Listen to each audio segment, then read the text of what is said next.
voir si tu es prêt pour ton entrée en première spé physique-chimie. Nous allons voir une série de 3 questions sur la chimie. Nous commençons par la série 1. Convertir 500 kg en grammes, donner le résultat en écriture scientifique et le bon nombre de chiffres significatifs. Expliquer la chromatographie sur couche mince suivante. Donc voici une chromatographie sur couche mince. Le point A est le dépôt d'huile essentielle de lavande. Le point B est le dépôt de linalol. Le point C, c'est le dépôt d'acétate de linalyle.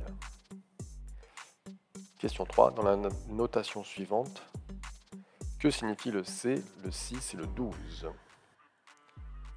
Donc, essaye de faire l'exercice. Et ensuite, c'est la correction. Correction.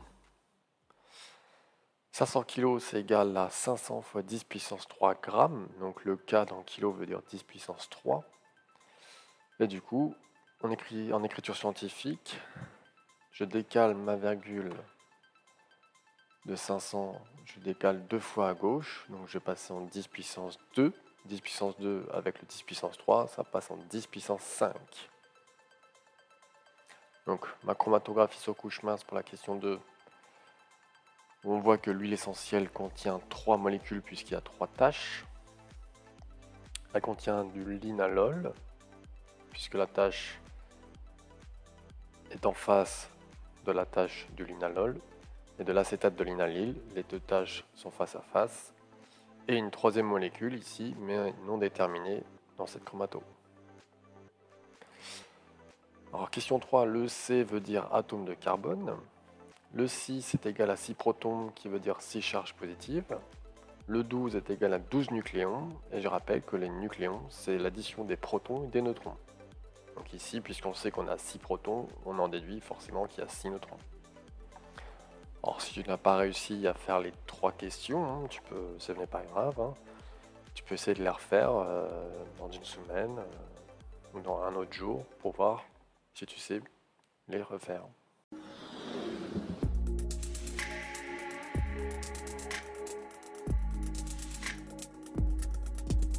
Allez, série 2 sur la chimie. Es-tu prêt pour ton entrée en première spé physique-chimie? 3 questions. Donner la configuration électronique de l'oxygène, sachant que Z égale 8. Deuxième question. Donner la formule de la quantité de matière avec les unités en fonction de N et Na. Na étant la constante d'Avogadro. Donner le nom du changement d'état physique du passage de solide à liquide. Donc, en pause, réponds aux questions, et ensuite on regarde la correction. Correction. Donc, Z égale 8 pour l'oxygène. 1s2, donc on n'oublie pas que la première couche S au maximum a 2 électrons, donc la couche 1s aura 2 électrons, la couche 2s 2 électrons, et ensuite on passe en 2p, au maximum 6 électrons, mais je dois en poser 8. Pourquoi 8? Parce que j'ai 8 protons, donc qui dit 8 protons dit aussi 8 électrons dans un atome qui est neutre. Neutre, on n'a pas de charge, autant de charge positive que de charge négative. Donc ici, 2p4, et j'ai bien 4 et 2, 6 et 2, 8 électrons.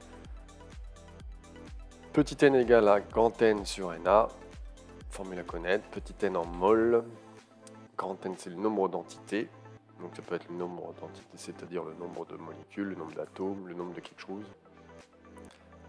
et grand Na, constante d'Avogadro en mol moins 1. Donc le nom du changement d'état du passage solide-liquide, c'est la fusion.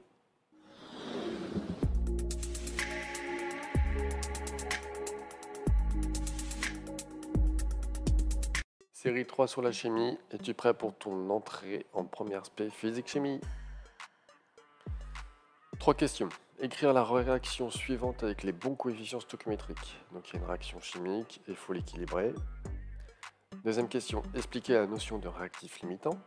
Et troisième question, écrire sous forme de texte le protocole de dissolution de 5 g de glucose. On met en pause, on essaye de faire. On a une correction. Ici, on équilibre en mettant une seule molécule avec 13 molécules de dioxygène, 12 molécules de CO2 et 3 molécules de H2O. Donc comment on a fait? On a vu qu'ici, il y avait 12 carbones. Donc c'est-à-dire qu'il me faut aussi 12 carbone dans les produits. Donc le C, je le multiplie par 12. Mais quand je multiplie par 12 le C, je multiplie aussi par 12 le dioxygène. Donc ça me fait 24 oxygènes rien que sur le CO2. Ensuite, je vois que j'ai 6 hydrogènes. 6 hydrogènes, ici, avec mon H2, je fais x3 pour avoir 6. Donc quand on met un coefficient stoichiométrique, on n'oublie pas que ça multiplie tous les atomes de la molécule. Donc j'étais à 24 oxygènes plus 3, donc ce qui nous fait 27 oxygènes. Et là, 13 fois 2, 26 oxygènes plus l'oxygène ici. Alors un réactif mi-temps est le premier réactif qui est totalement consommé dans une réaction chimique. Protocole de dissolution des 5 g de glucose. Donc, peser précisément la masse de glucose à dissoudre dans une coupelle. Prendre une fiole jaugée de 100 ml et introduire à l'aide d'un entonnoir la masse petit n, donc ici 5 g pesée de glucose. Rincer la coupelle de pesée et l'entonnoir à l'eau distillée en récupérant l'eau du rinçage. Remplir la fiole jaugée aux 3/4 avec de l'eau distillée. Boucher la fiole et agiter. Ajuster avec de l'eau distillée jusqu'au trait de jauge. Agiter, la solution est prête.